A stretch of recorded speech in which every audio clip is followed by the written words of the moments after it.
Hallelujah. Praise God. We are here again to continue sharing the good news of Jesus, the gospel, the word of God. And we know the Lord is good and faithful. He is always true to His word. Amen.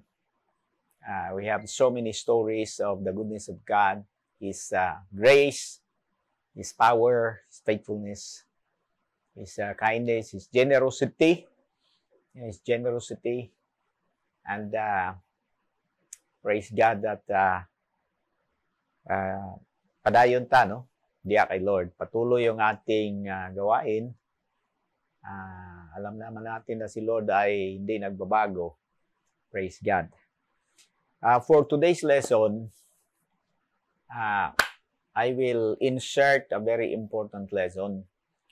And this is why we are teaching the Word of God. We are proclaiming the good news of Jesus.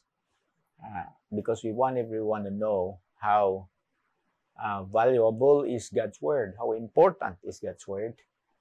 And so that everyone who will hear the Word of God will receive faith. And as a result of faith, many good things will start to happen in their lives. Praise God.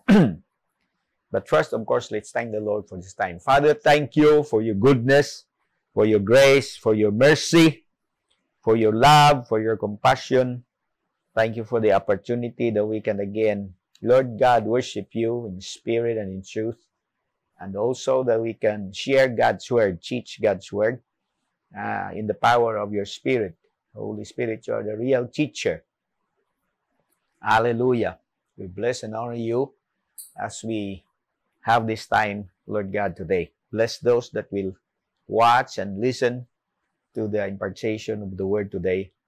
In Jesus' name. Amen. So our verse is 2 Timothy chapter 3, verse 16 and 17. We are very familiar with these verses, but I just want to go back to this in order for us to be reminded that how important is God's Word and what's the expectation from those that will listen and study and learn God's Word. What would become of them, you know? It's not just learning for the sake of learning. There is an expected result when we use the Word of God, teach the Word of God properly. So it says here in the verse, all Scripture is God-breathed. And that line reminds us the source of God's Word. Who is behind God's Word? Why do we have this Word? This is God's Word. It's breathed. Some translation, the word inspired is used. Inspired. Hallelujah. Divine inspiration. It's not just something that's written by an ordinary person, product of the mind, you know, figment of his imagination. No.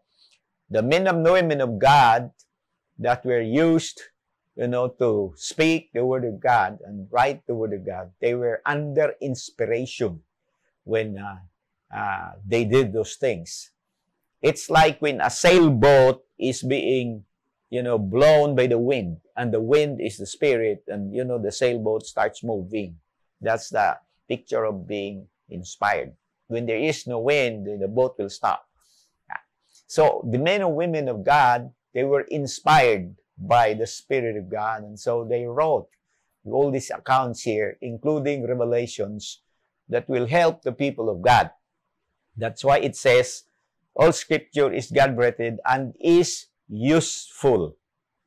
Some translation says profitable or beneficial. Useful, and there are 4 usefulnesses of God's Word. 1, for teaching. Second, rebuking. Third, correcting.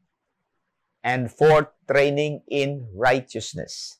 And then the last verse tells us the expected result among people that will read, that will study, and that will apply God's word in their lives. Okay, so let's go through this again. The usefulness of God's word. God's word is useful for teaching. Teaching what? Truth. Of course, truth. Why would God teach anything other than the truth? Remember, it comes from God. It's divinely inspired by Him. So He wants everyone to know what is truth. Truth about what? First and foremost, truth about God. That's why the Bible is a book that talks about God from the beginning up until the end. And without the Bible, we will have so many varied beliefs about God. Who is God? What is God? And the only safe source for us to know who is God is the Bible. So we read the Bible to know who is God. What kind of God is God? What can He do? What are His promises? And many other things that we will know about God. We will also know about Jesus Christ, the truth about Jesus. In fact, this is the person that we can read from Scripture who claims to be the truth. We read that in John 14, verse 6. I am the way, the truth, and the life. You see? So if we want to know who is Jesus Christ, what's the truth about Him, the Scriptures is useful for that purpose. There are other things, many good things that we can know from Scripture. We will know about the Holy Spirit. We will know about sin, about salvation, repentance, about heaven and hell. We will know about Satan, our real enemy. Who is our real enemy? Who is he? What can he do? It's important to know your enemy, because you might be shooting at someone else which is not your enemy, and that's dangerous.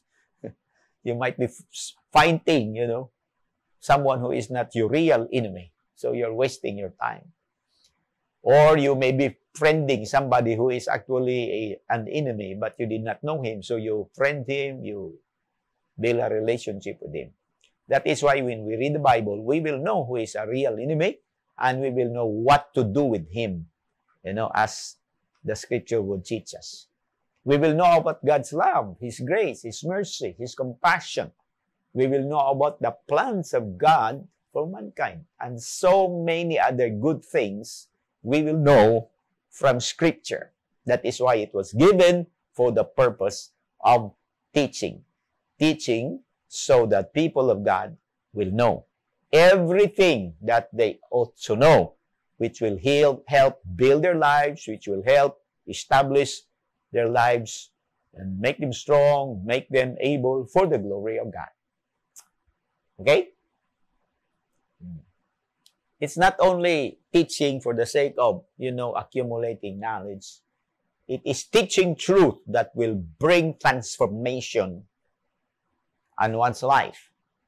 That's why in the Gospels, there is a verse there that says, seek the truth or know the truth, and the truth will set you free. Yeah.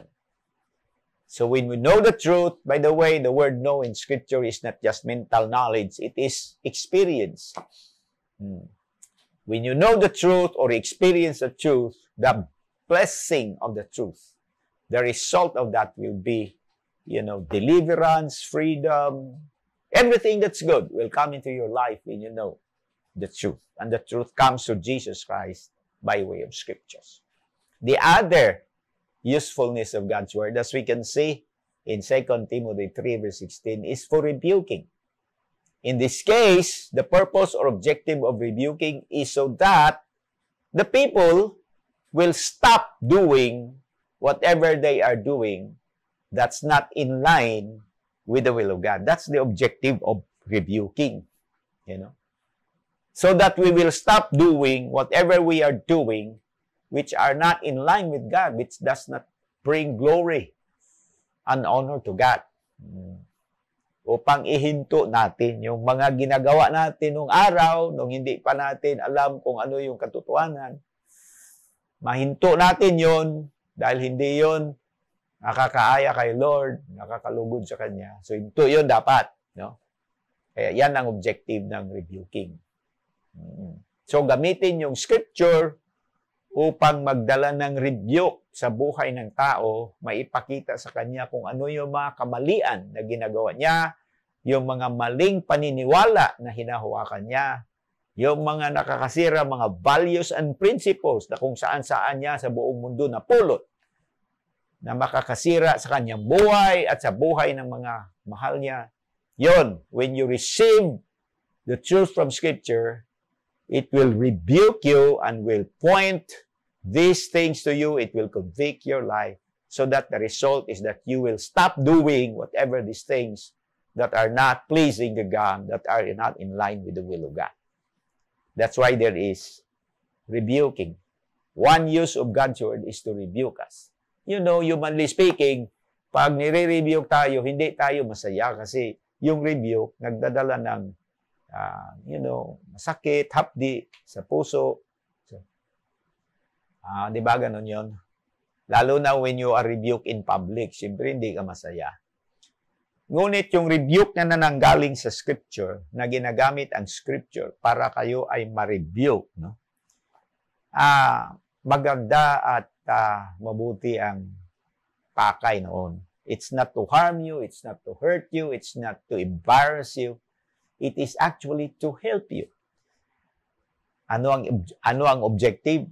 Upang ihinto mo na yung mga ginagawa mo, pinaniniwalaan mo na hindi ka aya-aya, hindi ka lugod-lugod kay Lord, hindi nakakabuti sa inyo, hindi makakabuti sa mga mahal mo sa buhay, hindi makakabuti sa lipunan. Yan. Siyempre, ang gagawin lang dyan, when you are rebuked by God's word, magpakumbaba ka. Yan. Tanggapin mo. Yan. Magkaroon ka ng puso na malambot. Huwag yung puso matigas. Yan. At sundin mo kung ano yung sinasabi ng kasulatan. In a way, para naman ang lahat sa kabutihan mo at sa kabutihan ng mga nakapaligid sa inyo. So, rebuking, the other usefulness of God's word is correcting. Ang objective naman ng correction is so that we will start doing whatever we were supposed to be doing that until now we're not doing. Yan. Yan ang objective ng correction. Kung baga yung rebuke, ipapakita sa inyo kung ano yung mali, para maghinto ka na, isantabi mo na yung mali. Yun namang correction, ipapakita sa inyo kung ano yung tama. So, ihinto mo yung mali, simulan mong gawin yung tama. Yan ang objective ng Scripture. Kasi mahirap naman na huminto ka na sa mali, pero hindi ka naman nagsimulang gumawa ng tama. Diba? Halimbawa, sabihin mo, oy, praise God, dahil alam ko lang sinasabi ng Bible, wala na, give up ko na yung mga ganito, ganyan. Di na ako na masyadong inom. Minto na ako bilang isang lasinggiro. Yung mga checks ko, wala na. Ganon. Susugal ako nung araw, wala na yun. Mabuti kung ganon, di ba? Pero ngayon, ano naman ang ginagawa mo? Kasi hininto mo na yung mga ganon.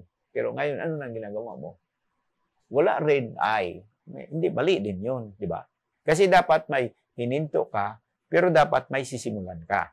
Yun ang purpose ng koreksyon. Ipapakita sa inyo kung ano yung mga makakabuti sa iyo, makakabuti sa mga mahal mo, kung ano yung mga dapat gawin mo na magdala ng kaluwalhatian kay Lord. Yun ang simulan mo. And so as you read Scripture, you will know what are these things. No, i-correct ka. Kaya ba sa exam, mag-exam ka, di ba? Yung mali mo, makikita mo. Yung tama, makikita mo. Yung mali na answer, papalitan ng tama. So that next time, yung tama na ang isasagot to. Ganun yun ba? So ang Scripture is useful for teaching, rebuking, correcting. Ano yung objective ng teaching? So that we will know. We will know all the things that we need to know about God, about Jesus, about the Holy Spirit, about sin, and everything that there is to know. Then rebuking, anong objective ng rebuking? So that we will stop doing whatever we are doing. That's not pleasing to God. That's not in line with the will of God. That's harmful to us, harmful to people around us, harmful to the society at large. Ano ang objective ng correcting? So that we will start doing yung mga tamang bagay. Yeah? Halimbawa, magsimula ka ng manalangin, magsimula ka ng mag-aral, magbasa at mag-aral ng banal na sulatan, magsimula ka ng mag-share, di ba? Hindi lang ng salita ng Diyos doon sa ibang tao, sa mga mahal mo sa buhay, magsimula ka ng mag-share, magbigay yung mga resources mo, mag-share ka ng inyong oras, yung panahon mo, isipagi mo din sa iba, mamuhay ka na hindi lang para sa inyo, magsimula ka na mamuhay para din sa iba, at higit sa lahat, mamuhay na para sa, kaluwalhatian ni Lord. Those are some of the corrections na dapat mangyari sa buhay ng isang tao. And that comes through Scripture. Yung pang-apat, ano ang usefulness ng Scripture? Sabi ng verse, training in righteousness. Yan. Useful for training in righteousness. Alam naman natin na usually pag mali or unrighteousness, hindi na natin kailangan ng training. Intentional na training. Diyan tayo kailangan ng intentional at consistent, regular na training sa righteousness. Ang tao naman ay prone toward sin, no? Ipinanganak siya sa kasalanan. Kaya patungkol sa kasalanan, hindi na niya kailangang i-train kasi master na niya yung kasalanan. Ang tungkol sa kabutihan, yan, kailangang i-train ng tao. Para maging matuwid yung kanyang buhay. Magiging, sabi na natin, kalugod-lugod at kaaya-aya kay Lord. Magiging profitable yung ating buhay, useful, magdadala tayo ng kasayahan at kagalakan, hindi lang sa buhay na sarili natin, but sa ibang buhay din. Maging blessing tayo, kumbaga. Yan. Kailangan natin ng training. Let's look at the expected result sa buhay ng isang tao na seryoso siyang nakikinig, seryoso siyang nag-aaral ng mga salita ng Diyos. Ano ang nakasulat? Verse 17 says, so that the man of God may be thoroughly equipped for every good work. The man of God, that's an Old Testament terms actually, borrowed line, But it refers to anyone who has started to live his life, in worship of God, started to walk with God, started to follow God. Yan. Hindi lang yan mga lalaki. Kasali na rin dyan ng mga babae. Young and old, men and women, anyone. Anyone. So anyone who learns the Word of God, reads the Word of God, studies the Word of God, seriously accepts the Word of God, and start practicing doing the Word of God, yung expected na result sa kanyang buhay, he will become thoroughly equipped. Thoroughly equipped for every good work. Thoroughly equipped means completely equipped. Yan. Ang picture niyan, thoroughly equipped, yung mga sundalo ba? Yung mga hindi lang basta-basta na sundalo, yung mga special forces, kumbaga. These guys, they are thoroughly equipped. Grabe. Yung training na pinagdaanan nila, grabe talaga. Pero yung result naman sa kanila, they become thoroughly equipped. Halimbawa, sa pag-handle ng mga armas, no? Alam nila mag-handle mula sa pinakamaliit hanggang sa pinakamalaki, mula sa pinakamaiksi hanggang sa pinakamahaba. Alam nila paano magpatakbo ng lahat ng mga sasakyan. Mabuhay sila kung sa impapabuhin. Mabuhay din sila pag nasa laot, sa tubig. Mabuhay din sila pag nasa lupa, nasa jungle. Saan mo sila itapon? Survive sila. Hindi sila survive lang. They will fulfill their assignment. Yun. Bakit? Because they're thoroughly equipped. Na-train sila sa lahat ng bagay. Sa lahat ng sitwasyon. Naihanda sila para sa ganoon. Yun ang objective ng Scripture, na ang lahat ng mga Kristiyano, mananampalataya ni Lord, lalo na yung mga nagsasabing sila ay disciple ni Lord, dapat thoroughly equip yung kanilang mga buhay, na kung saan man sila ang lupalop ng mundong ito mapunta, kung ano man ang mga idalan, bakit napunta sila doon, hindi lang sila mag-survive, kundi maging instrument sila ni Lord, maging kasangkapan sila ni Lord, maging katuwang sila ni Lord upang maibahagi ang mga salita ni Lord at mag-contribute sila na ma-extend at ma-expand yung kingdom ni Lord. Yan. Thoroughly equipped for every good work. Yung work dyan, yung work na yan, if you study carefully and compare it with other verses in Scripture kung saan ginagamit yung salitang work, malalaman mo na hindi yan basta-basta lang work na yun, kung ano-ano mong work yan. But it boils down to the expansion of the kingdom of God. It boils down to the proclamation of the good news, wherein, as the good news will be proclaimed, people will receive it and start believing and start changing their life. And as a result, they will become assets in the kingdom of God. So that eventually, sila na naman yung gagamitin ni Lord to perpetuate the expansion of the kingdom of God. Now, let us look at it seriously and then compare what's happened to many people, so-called Christians, yung mga tinatawag na Kristiyano, yung mga nagsasabing Kristiyano sila dahil linggo-linggo, pumunta naman sila sa, simbahan, nagdala naman sila ng Bible, nagbabasa, nag-aaral naman sila ng Bible. Ang tanong, nagiging ganyan ba yung kanilang mga buhay? Nagiging thoroughly equipped ba sila? At nagiging mga instrument ni Lord upang mag-extend, mag-expand ng kingdom ni Lord? In most cases, hindi. In most cases, wala. Yan nangyari sa kanilang buhay. Oo, naging marurunong sila patungkol sa Bible. Ang dami nila mga alam sa mga doktrina, sa mga kautusan, sa mga iba pang mga subjects and issues of the Bible. And yet, hindi sila naging ganyan. Oh, kita mo?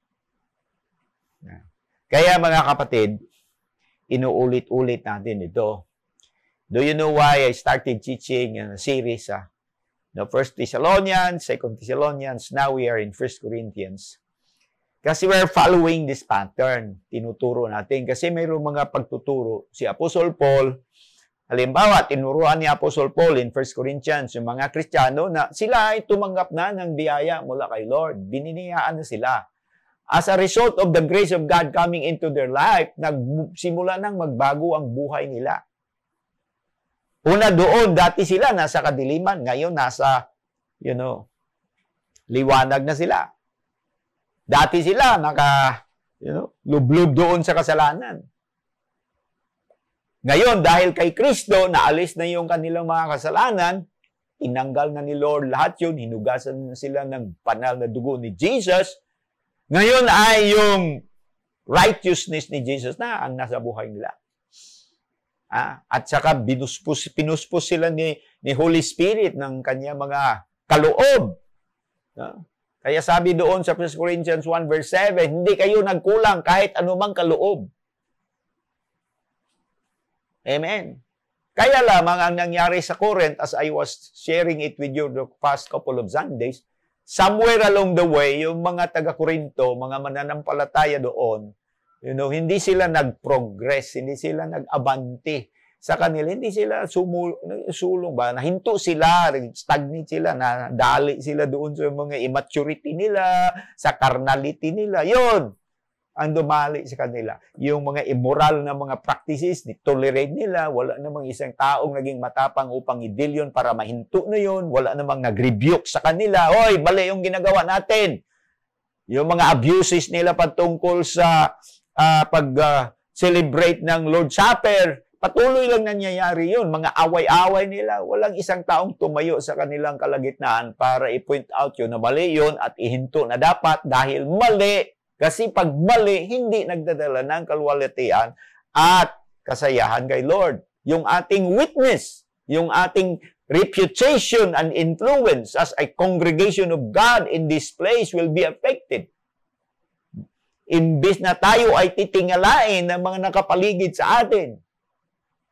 Dahil hindi tayo naghinto sa mga kasalanan at mga maling ginagawa natin, hindi na nila tayo titingalain. Mawawala yung kanilang respeto sa atin. Kahit mayroon pa tayo magandang sasabihin, hindi na sila magkikinig dahil magkikita nila yung mga mali-mali, patuloy na ginagawa. Kaya si Paul, inspired by the Lord, nagsulat ng mga salitang ito. Hindi naman sa kanya ito, galing ito kay Lord. Pinadala niya doon sa Corinth. Praying, hoping, and believing that as they will read these words, they will receive a rebuke and their lights will return to them. Their senses will be awakened. And they will stop yung mga ginagawa nila na mali at magsimula ulit silang gawin o kaya ipatuloy nilang gawin yung mga tama, ngunit nahinto nila sa paggawa dahil yung nga, nadali sila doon ng mga bagay-bagay sa kanilang mga buhay. Kaya mga kapatid, sinasabi ko, ang dami mga Kristiyano, linggo-linggo, nandyan yan, sila sa simbahan, dala-dala ng mga malalaking Bible, itim na Bible. Yung hindi nangyari ito sa kanilang buhay. Hindi sila naging useful na instrument ni Lord. Hindi sila nakakontribute sa paglaganap ng mga salita ni Lord.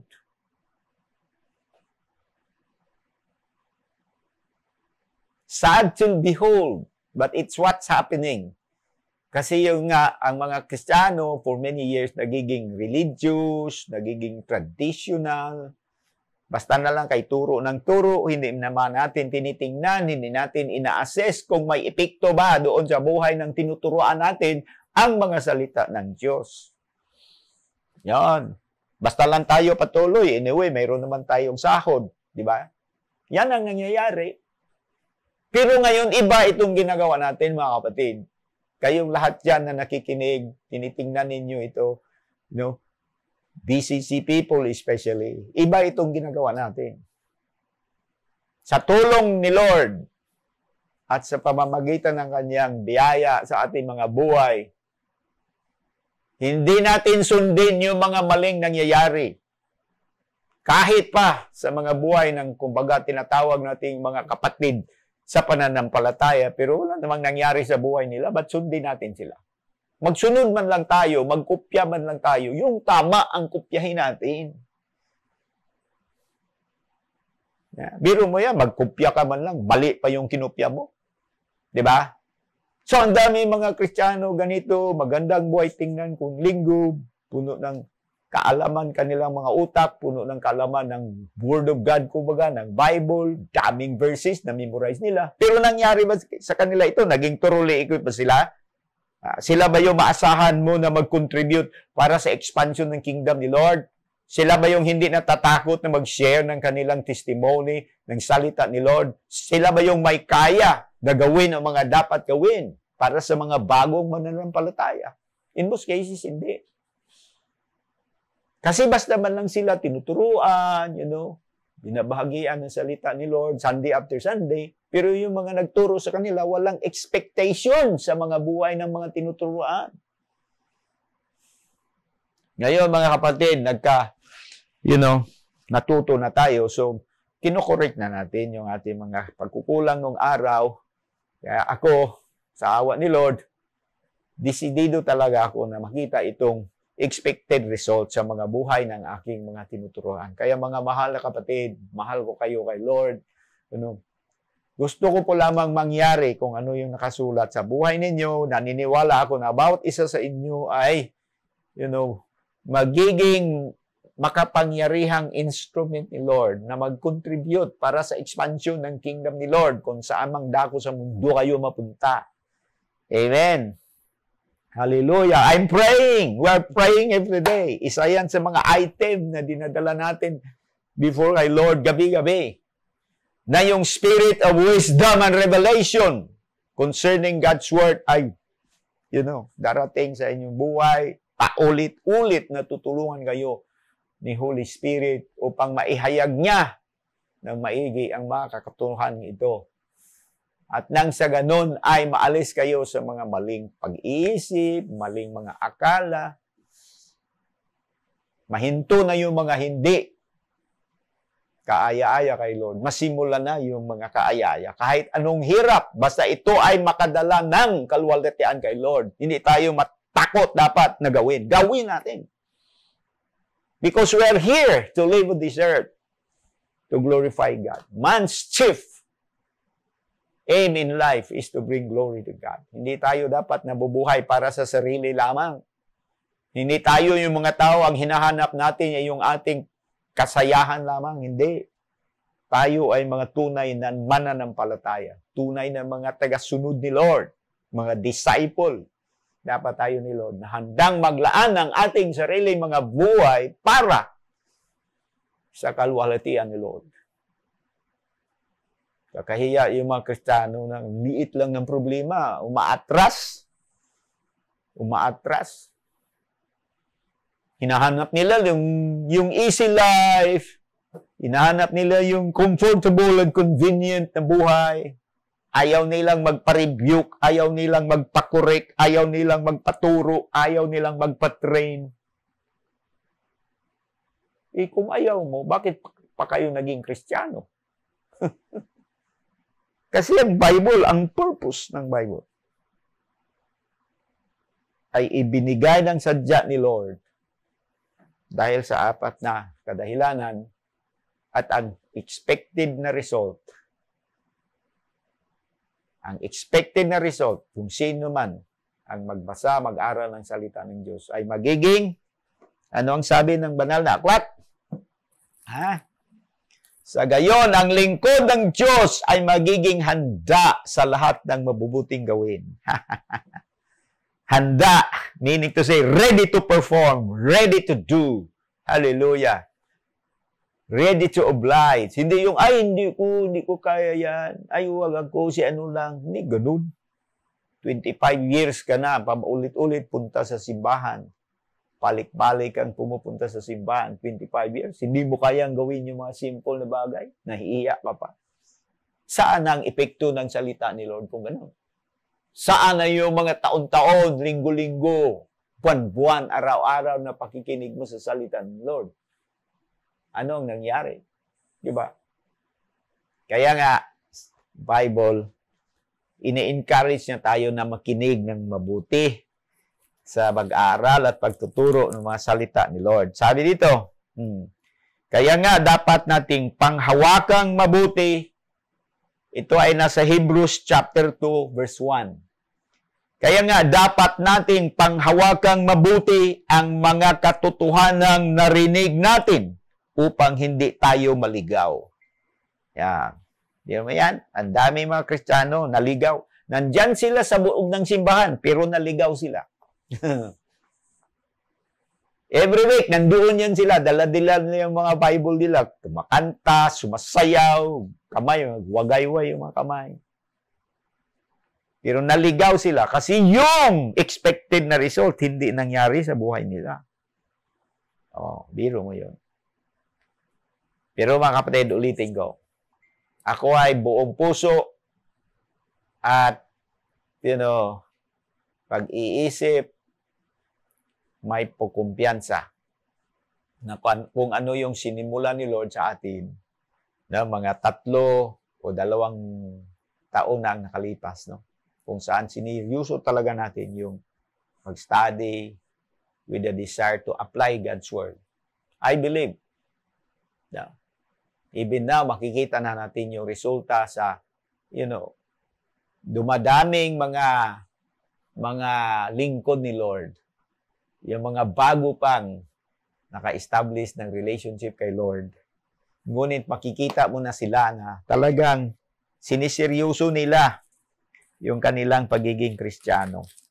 Dito sa isang sulat ni Apostle Paul, sa Philippians, sa chapter 4, sa verse 9, ito yung kanyang tugon.